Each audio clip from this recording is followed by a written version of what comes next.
Hello friends, नमस्कार। एक credit information companies और क्रेडिट इंस्टीट्यूशन को लेकर के आरबीआई ने एक जो है डायरेक्टिव जारी किया था आपका अक्टूबर या नवंबर महीने में ही। क्या था वो डायरेक्टिव्स? आप लोगों ने शायद पढ़ा होगा, अगर आप आरबीआई सर्कुलर देखने के आदी हैं, अपडेट्स देखने के आदी हैं कि आरबीआई क्या नए नए चेंजेस ला रही है। तो क्रेडिट इंफॉर्मेशन कंपनीज और क्रेडिट इंस्टीट्यूशन को आरबीआई ने डायरेक्टिव जारी किया है। और काहे जारी किया है? तो आप लोगों ने नाम क्रेडिट इंफॉर्मेशन, इस शब्द से तो आप एज ए बैंकर वाकिफ होंगे, लेकिन अगर आम पब्लिक की बात करें तो वो जानता है सिविल। सिविल, जबकि सिविल एक कंपनी है, TransUnion credit information bureau of India limited.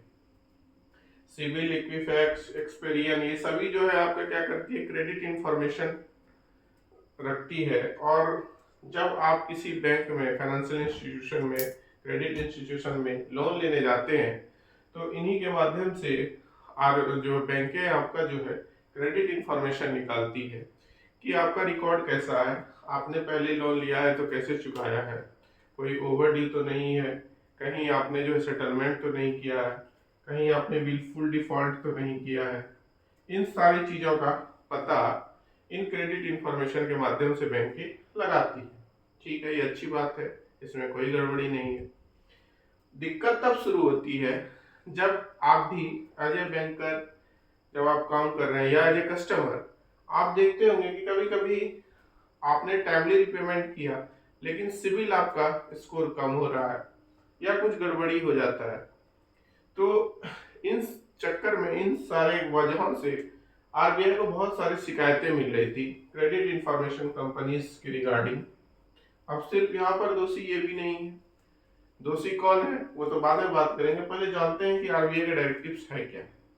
तो आरबीआई को जब लगातार शिकायत मिला क्रेडिट इंफॉर्मेशन कंपनीज के रिगार्डिंग कि वो जो है करेक्ट इंफॉर्मेशन अपडेट्स नहीं करते हैं, टाइमली अपडेट्स नहीं करते हैं, उनको लैंडिंग में असुविधाएं होती हैं, कहीं भी अगर वो लोन लेने जाते हैं तो वहां पर उनको परेशानी होती है। तो आरबीआई ने एक डायरेक्टिव जारी किया कि जो भी क्रेडिट इंफॉर्मेशन कंपनीज हैं और साथ ही साथ क्रेडिट इंस्टीट्यूशन आपके हो गए बैंक, एनबीएफसी वगैरह, आरआरबी, ये सभी आपके क्रेडिट इंस्टीट्यूशन हो गए जो कि ऋण प्रदान करती हैं। और क्रेडिट इंफॉर्मेशन कंपनियां हो गई जो कि आपके क्रेडिट का इंफॉर्मेशन रखती है, आपके क्रेडिट का पूरा ब्यौरा रखती है, आपने कब कहां से कौन कितना लोन लिया, इन सारी सूचनाओं को एकत्र करके रखती है। तो इन दोनों को डायरेक्टिव जारी किया, खासकर इनको, कि अगर 30 डेज के अंदर कस्टमर ने अगर कोई समस्या आपके सामने रखी, शिकायत की, तो उस शिकायत प्राप्ति के बाद 30 डेज के भीतर अगर आप उसको रिजॉल्व नहीं करते हैं तो उसके बाद 30 डेज के बाद जितना कैलेंडर डेज उसको आप आगे बढ़ाएंगे, 100 रुपीज पर डेज के रूप में आपको कंपनसेशन देना होगा कस्टमर को। ये जो है आरबीआई ने डायरेक्टिव्स जारी किया है। और ये कंपनसेशन सिर्फ सीआईसी को नहीं देना होगा, ये दोनों मिल के देंगे, ये दोनों पार्टनरशिप में देंगे। कैसे?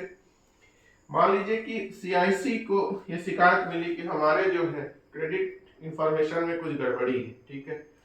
अब सीआईसी पहले जांच पड़ताल करेगी कि कहां कहां से उसने इंफॉर्मेशन उस कस्टमर के बारे में इकट्ठा किया है, कौन कौन से बैंक से, उन सारे बैंकों से कांटेक्ट करेगी और बैंकों को 21 डेज का टाइम होगा करेक्टेड इंफॉर्मेशन सीआईसी को देने का। 21 डेज में अगर बैंकें सीआईसी को इंफॉर्मेशन नहीं देती हैं, और फिर यहाँ से कितना दिन डेज होता है, 9 डेज, सीआईसी के पास बचा 9 डेज, इन 30 डेज में उनका अपडेट कर देना इंफॉर्मेशन, करेक्ट इंफॉर्मेशन। अगर वो नहीं कर पाए तो इस केस में जो है बैंकें और क्रेडिट इंफॉर्मेशन कंपनियां मिलकर कंपनसेट करेगी कस्टमर को। लेकिन अगर बैंक ने 21 दिन के भीतर इंफॉर्मेशन दे दिया, फिर भी सीआईसी ने अगर उसको अपडेट नहीं किया तो फिर वो खुद कंपनसेट करेगी। तो यही जो है डायरेक्टिव्स आरबीआई ने जारी किया है। साथ ही साथ कुछ और चीजें यहाँ पर आरबीआई ने इन दोनों इंस्टीट्यूशन को फॉलो करने के लिए कहा है।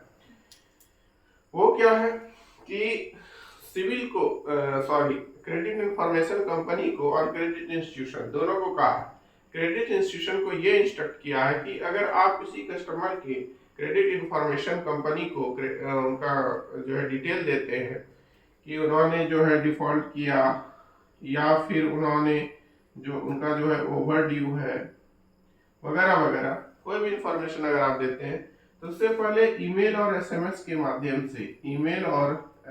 माध्यम से आप कस्टमर को इंटीमेट करेंगे, फिर आप ये इंफॉर्मेशन दे सकते हैं। और साथ ही साथ क्रेडिट इंफॉर्मेशन कंपनीज को भी इसी तरह का जो है वो डायरेक्टिव दिया है कि आप भी जो है एसएमएस और ईमेल के माध्यम से जो रिलेटेड कस्टमर है उसको इन्फॉर्म करेंगे कि आपके क्रेडिट इंफॉर्मेशन में ये अपडेट्स हो रहे हैं, तभी आप अपडेट्स करेंगे। ठीक है, तो यही सारी डायरेक्टिव्स आरबीआई ने जारी किया था।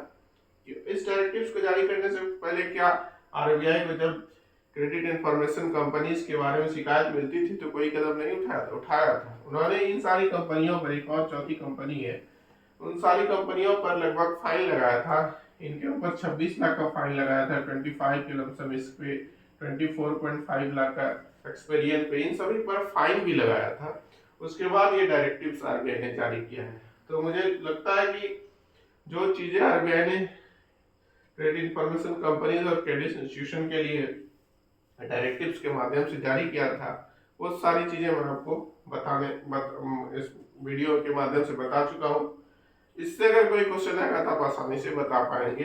बस यहाँ याद ये रखना है कि 30 डेज के भीतर अगर रिजॉल्व नहीं होता है इशू तो पर कैलेंडर डेज, जो कि सर्कुलर में लैंग्वेज लिखा है, पर कैलेंडर डेज 100 रुपए का फाइन देना है क्रेडिट इंफॉर्मेशन कंपनी को।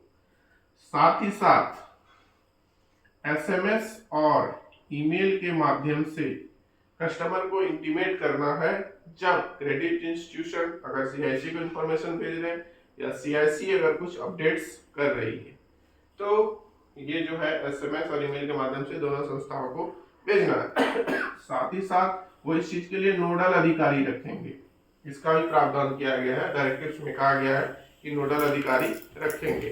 तो यही सारी बातें थी जो कि आरबीआई के सर्कुलर के माध्यम से, डायरेक्टिव्स के माध्यम से, नोटिफिकेशन के माध्यम से जारी किया गया। और यहाँ पर सभी लोग सिविल बोलते हैं।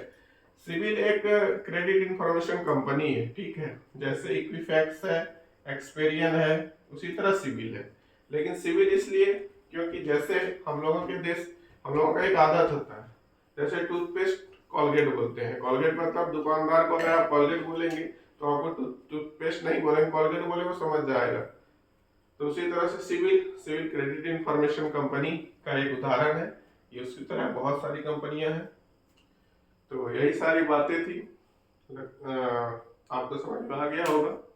नीचे कमेंट सेक्शन में आप कमेंट करके बता सकते हैं अगर कोई इन्फॉर्मेशन आपको नहीं समझ में आया हो तो। साथ ही साथ चैनल को लाइक और सब्सक्राइब करना ना भूलें। इससे रिलेटेड वीडियो आपको लगातार मिलते रहेंगे। धन्यवाद।